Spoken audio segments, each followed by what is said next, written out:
What's up, people? Welcome back to our show. This is Toy Friendly Unbox, where we feature the hottest toys in the market today.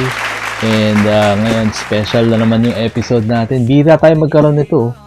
Rurouni Kenshin na i-unbox. So, excited ako. I'm a big fan of the anime and the manga and the movies, especially. Maganda yung pagkaka-recreate or represent nila sa Rurouni Kenshin, in my opinion. So, ito, ang tag dito is a Trio Try It figure from Furyu.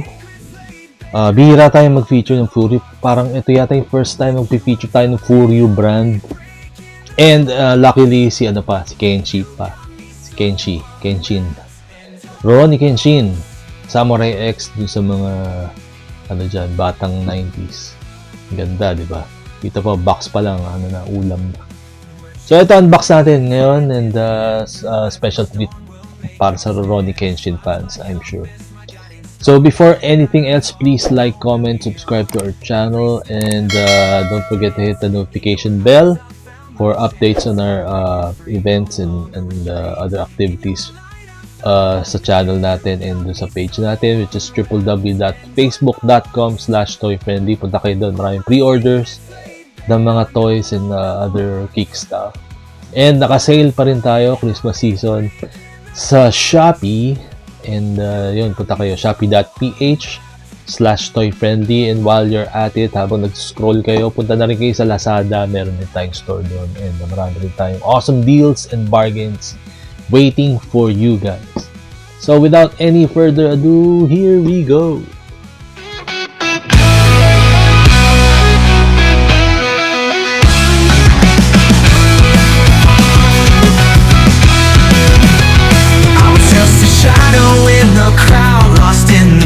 Barely making a sound, then you came along, bright as the dawn, turned my world around. Now I'm reborn. Every look, every touch, it's a spark. You lit the fire deep in my heart. I'm breaking free. So guys, tignan mo natin yung box niya, yung box art, ang ganda.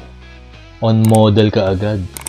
And yung vibe niya, galing dun din sa anime na pinapalabas sa AXN dati, naalala niyo. Diba? Samurai X era. And yung figure na to dito, yung box art mismo, naalala ko dito yung movie ng Samurai X. Yung first time na napanood ko siya talaga sa anime, as anime form dun sa Samurai X movie na pinalabas sa HBO, kung naaalala nyo. So anyway, buksan na natin to. Maganda yung box, no? So buksan natin siya. So guys, kung may mga request din kayo na figure na gusto nyong i-unbox, i-feature natin dito sa channel natin, mag-message lang kayo either sa Facebook page and also dito sa comment section sa YouTube para malaman natin kung ano yung mga gusto nyo ma-feature dito sa channel natin. And dito siya, naka-enclose siya dito sa bubble wrap. Maganda yung protection niya. So, gagawin natin, open muna natin to and then assemble na rin natin yung figure para makita natin yung full look ni Rurouni Kenshin, and yun, tsaka natin examine kung anong pros and cons niya. So, welcome back guys. Ito, na-unbox na natin siya, and ang ganda nito. Tignan yung base. Kita ko lang yung base. May detail siya, para mga cherry blossoms pa yun. Ang ganda. Ang ganda ng pagkakakulay niya. Hindi siya yung typical na figure na dynamic pose. Hindi siya fighting stance na Rurouni Kenshin. Pero ma-appreciate yung detail talaga. Pamukhang kamukha niya sa anime. And kakaiba yung pose niya. Yun. Parang relaxed.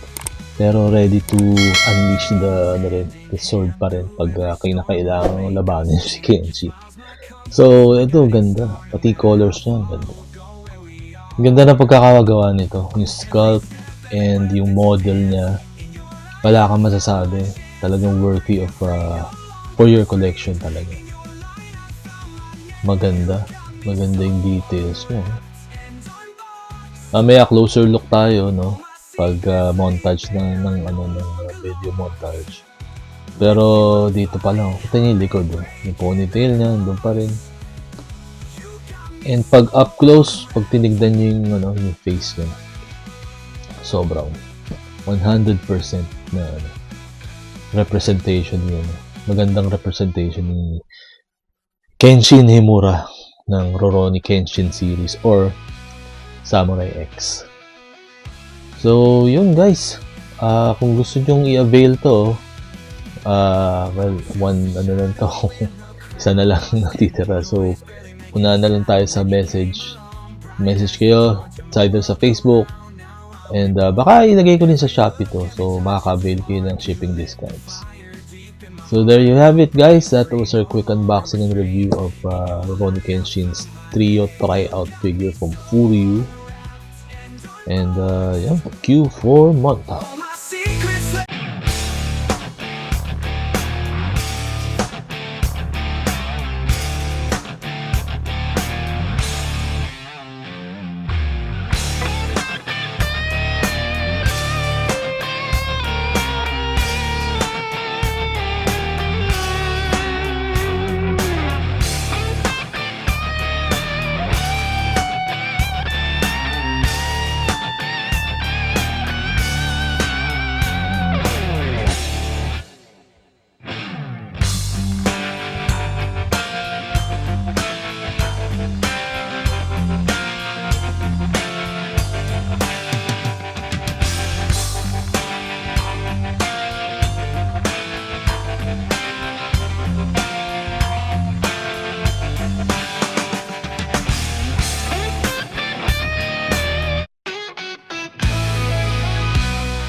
And that was our quick unboxing and review of the Rurouni Kenshin Trio Tryout figure from Furyu. And I hope you guys enjoy that, especially the Rurouni Kenshin fans out there. So I thought this is an awesome figure. It's perfect for your glass cap collection and anime collection of figures. So again, thank you so much for watching. Please like, comment, subscribe to our channel, and don't forget to hit that notification bell for announcements on future unboxing episodes and other fun stuff.